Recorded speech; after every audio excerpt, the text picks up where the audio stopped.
वर्णानाम् अर्थसंघानां रसानां छन्दसामपि मंगलानां च कर्तारौ वंदे वाणी विनायकौ। आप सब लोगों ने अक्सर देखा होगा कि वेदपाठी विप्र और अन्य भी सभी धार्मिक लोग स्नान करने के उपरांत अपना अन्य पूजा पाठ जो करना है वो तो करेंगे, लेकिन सभी लोग एक बात तो अवश्य करते हैं, सूर्य भगवान को प्रणाम करके उनको अर्घ्य प्रदान करते हैं। ग्रामीण से ग्रामीण व्यक्ति भी स्नान करने के उपरांत एक लोटा जल सूर्य भगवान को चढ़ा करके उनको प्रणाम किए बिना नहीं रहते हैं। सूर्य भगवान के प्रति यह कृतज्ञता अनोखी है। अवधूत के रूप में भगवान दत्तात्रेय स्वामी यदु से कहते हैं कि यदो, योगी साधक का जीवन इसी प्रकार का होना चाहिए जैसे सूर्य का है। गुणैर्गुणानुपादत्ते यथा कालम विमुंचति न तेषु युज्यते योगी गोभिर्गा इव गोपति। उत्तम साधक के लिए वे कहते हैं अंतरंगचित सूर्य का उसका व्यवहार ऐसा अलिप्तता का होता है कि इंद्रियां विषयों के साथ जो भी संसर्ग करती है, जो व्यवहार करती है, उससे उसका कोई स्वयं का संबंध नहीं होता। आपको भगवत गीता का वो श्लोक याद आना चाहिए, गुणा गुणेषु वर्तन्त इति मत्वा न सज्जते। ऐसा भगवान ने जो कहा उसके लिए यह सर्वोत्तम उदाहरण है। सूर्य भगवान अपनी किरणों से पृथ्वी के ऊपर का जल ग्रहण करते हैं और उस जल का मेघ बनता है। मेघ बरस करके पुनः पृथ्वी के ऊपर गिर जाता है, पानी बरस जाता है। सूर्य अलिप्त है। हमारी इंद्रियां भी सत्वरजस तमात्मक है और यह सारा पांचभौतिक संसार भी सत्वरजस तमात्मक है। और इसलिए ज्ञानेंद्रियों से इन विषयों को ग्रहण करके उनके साथ जो व्यवहार किया जाए उसके साथ हमारे आत्म तत्व का वास्तव में कोई संबंध नहीं होता है। इसकी अनुभूति योगी को हो जानी चाहिए। यह एक बड़ी ऊंची बात उत्तम साधकों के लिए दत्तात्रेय भगवान ने कही, लेकिन हम लोगों के लिए भी सूर्य भगवान से कितनी बातें सीखने जैसी दिखती है। सूर्य आत्मा जगतस्तुष्च। भगवान सूर्य को इस संसार का आत्मतत्व कहा गया और हम लोग उसे तेज के प्रतीक के रूप में ग्रहण करते हैं। मनुष्य का जीवन कैसा तेजस्वी होना चाहिए इसके जब भी उदाहरण दिए जाते हैं तो सूर्य के समान इसी प्रकार का कहा जाता है। यह तेज सूर्य भगवान का, यह पूज्यता जो उनको प्राप्त हुई, यह सब हम लोगों को यह सिखाती है कि मनुष्य का जीवन तब पूज्य होता है जब वो उसके समान हो जाता है। सूर्य भगवान के समान जीवन होने का अर्थ क्या है? पहली बात, सूर्य अखंड कर्म योग के प्रतीक है। कभी भी सूर्य भगवान रुके हुए नहीं है। उन्हीं के कारण सब कुछ चला है। वो अपने आप चला है, उनको पता भी नहीं है। वे अखंड गतिमान है। हमारे पूज्य गुरु जी कहा करते थे, no vacation and no discrimination. सूर्य की ये दो विशेषताएं, उन्होंने कभी छुट्टी नहीं ली। अखंड कर्म योगी को कभी अवकाश नहीं होता।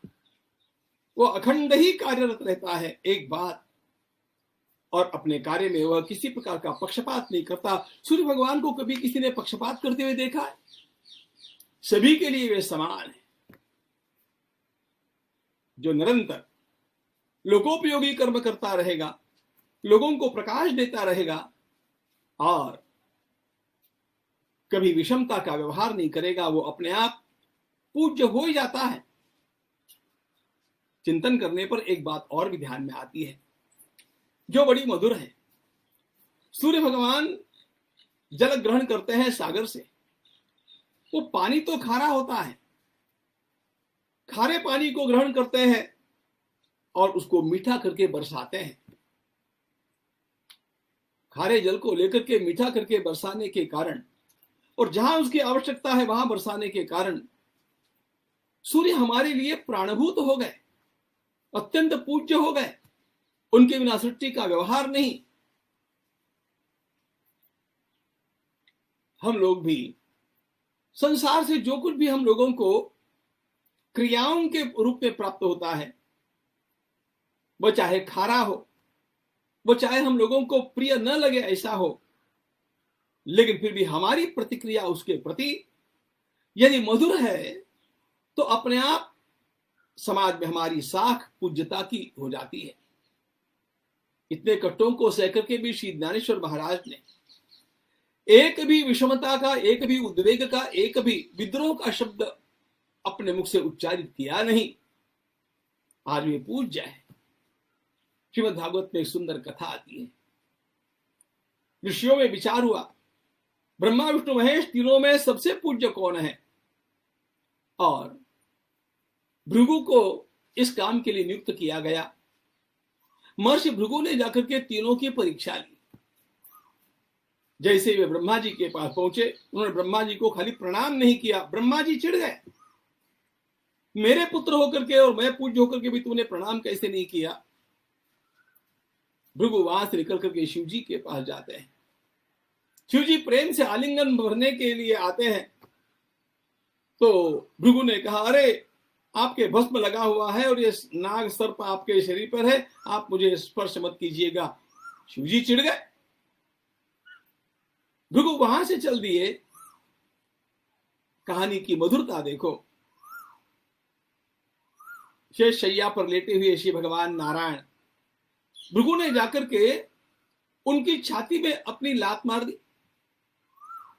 भगवान नारायण ने उनके चरण को सहलाते हुए कहा, भृगु, मेरी कठोर छाती और आपका यह कोमल चरण, आपको कोई पीड़ा तो नहीं हो गई ना।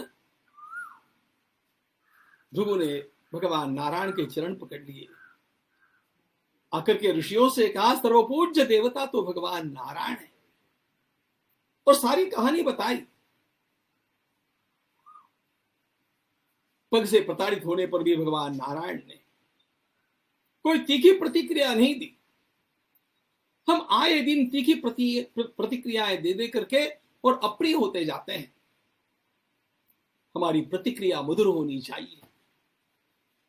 एक छोटा सा प्रसंग कहे बिना मुझसे रहा नहीं जाता। राजस्थान की बात है।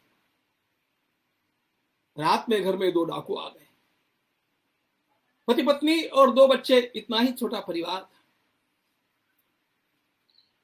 डाकुओं के हाथ में शस्त्र थे, सब डर गए। पति तो बेचारा पसीने से तर हो गया। डाकुओं ने कहा, जो माल है निकालो। कैसी रही होगी वह बहन जिसने कहा, भैया जो कुछ है वो ले जाओ, लेकिन मेरी एक बात पूरी करो।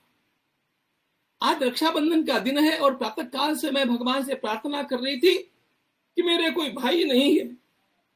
आज आप दोनों मेरे घर में आए हैं।